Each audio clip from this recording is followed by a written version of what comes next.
Pembahasan yang pertama yaitu populasi. Populasi merupakan objek atau subjek yang berada pada suatu wilayah dan memenuhi syarat-syarat tertentu yang berkaitan dengan masalah penelitian. Populasi terbagi menjadi dua jenis, yaitu populasi terbatas dan populasi tidak terbatas atau tak terhingga.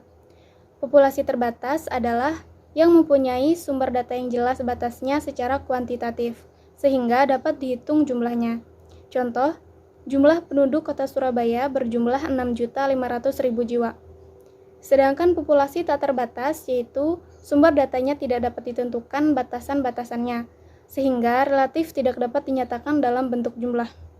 Contohnya, yaitu pada penelitian mencari logam mulia di suatu daerah. Ada beberapa warga mendulang emas di ruangan bawah tanah sebagai mata pencaharian.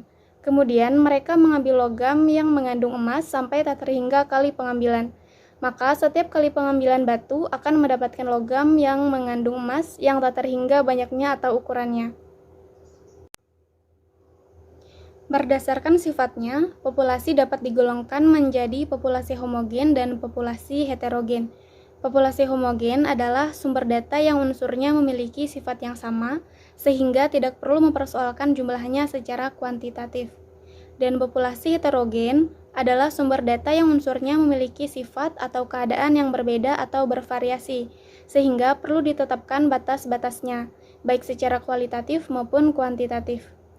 Dalam melaksanakan penelitian, walaupun tersedia populasi yang terbatas dan homogen, ada kalanya peneliti tidak melakukan pengumpulan data secara populasi, tetapi mengambil sebagian dari populasi yang dianggap mewakili populasi. Hal ini berdasarkan pertimbangan yang logis seperti kepraktisan, keterbatasan biaya, waktu, tenaga, dan adanya percobaan yang bersifat merusak. Contohnya, untuk mengetahui kekuatan pisau baja pemotong kain, dalam hal ini kita tidak perlu menerapkan setiap pabrik tekstil diperiksa dan diuji kekuatan pisaunya. Materi yang kedua yaitu pengertian sampel. Arikonto mengatakan bahwa sampel adalah bagian dari populasi atau sebagian atau wakil populasi yang diteliti. Sampel penelitian adalah sebagian dari populasi yang diambil sebagai sumber data dan dapat mewakilkan seluruh populasi. Sugiono memberikan pengertian bahwa sampel adalah sebagian dari jumlah dan karakteristik yang dimiliki oleh populasi. Dari dua pendapat di atas dapat ditarik kesimpulan bahwa sampel adalah bagian dari populasi yang mempunyai ciri-ciri atau keadaan tertentu yang akan diteliti, karena tidak semua data dan informasi akan diproses dan tidak semua orang atau benda akan diteliti, melainkan cukup dengan menggunakan sampel yang mewakilinya.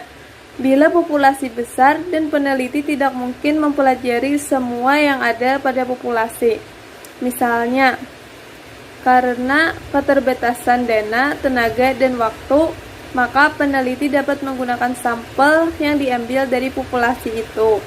Alasan penelitian sampel. Yang pertama, jumlah elemen atau anggota populasi relatif banyak.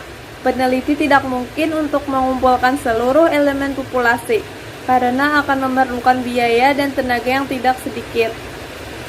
Kualitas data yang dihasilkan oleh penelitian sampel lebih baik dibandingkan dengan hasil sensus, karena proses pengumpulan dan analisis data sampel yang relatif sedikit daripada data populasi. Yang ketiga, proses penelitian dengan menggunakan data sampel relatif lebih cepat daripada sensus, sehingga dapat mengurangi jangka waktu antara saat timbulnya kebutuhan informasi hasil penelitian dengan saat tersedianya informasi yang diperlukan. Yang keempat, alasan lainnya yaitu terutama dalam kasus pengujian yang bersifat merusak. Misalnya, perusahaan bola lampu bermaksud melakukan uji kendali mutu terhadap seluruh bola lampu hasil produksinya, dengan memilih sebagian atau sampel untuk diuji daya tahannya. Keuntungan menggunakan sampel. Yang pertama, memudahkan peneliti untuk jumlah sampel lebih sedikit dibandingkan dengan menggunakan populasi, dan apabila populasinya terlalu besar dikhawatirkan akan terlewati. Yang kedua, penelitian lebih efisien atau dalam arti penghematan uang, waktu, dan juga tenaga. Yang ketiga, lebih teliti dan cermat dalam pengumpulan data. Artinya, jika subjeknya banyak, dikhawatirkan adanya bahaya dari orang yang mengumpulkan data karena sering dialami oleh staf bagian pengumpulan data mengalami kelelahan sehingga pencatatan tidak akurat. Dan yang keempat, penelitian lebih efektif jika penelitian bersifat destruktif atau merusak, yang menggunakan spesimen akan hemat dan bisa dijangkau tanpa merusak semua bahan yang ada, serta bisa digunakan untuk menjaring populasi yang jumlahnya banyak. Sedangkan besar kecilnya sampel yang diambil akan dipengaruhi oleh beberapa faktor, antara lain yaitu besarnya biaya yang tersedia, tenaga atau orang yang ada, waktu dan kesempatan peneliti, serta peralatan yang digunakan dalam pengambilan sampel. Materi selanjutnya akan dijelaskan oleh pemateri berikutnya. C. Teknik sampling.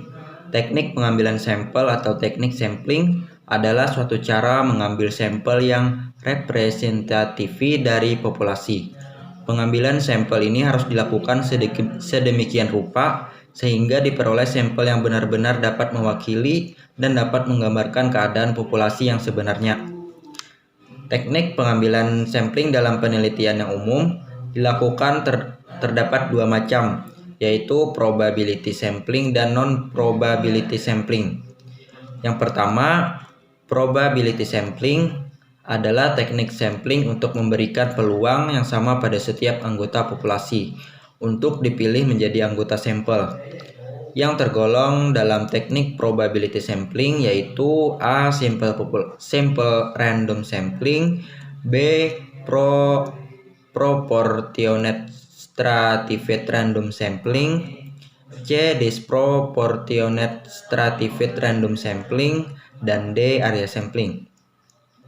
Kemudian yang kedua, non-probability sampling. Non-probability sampling ialah teknik sampling yang tidak memberikan kesempatan atau peluang pada setiap anggota populasi untuk dijadikan anggota sampel. Teknik non-probability sampling diantaranya yaitu A. Sampling sistematis, B. Sampling kotak, C. Sampling aksidental, D. Purposive sampling, E. Sampling jenuh, dan F. Snowball sampling.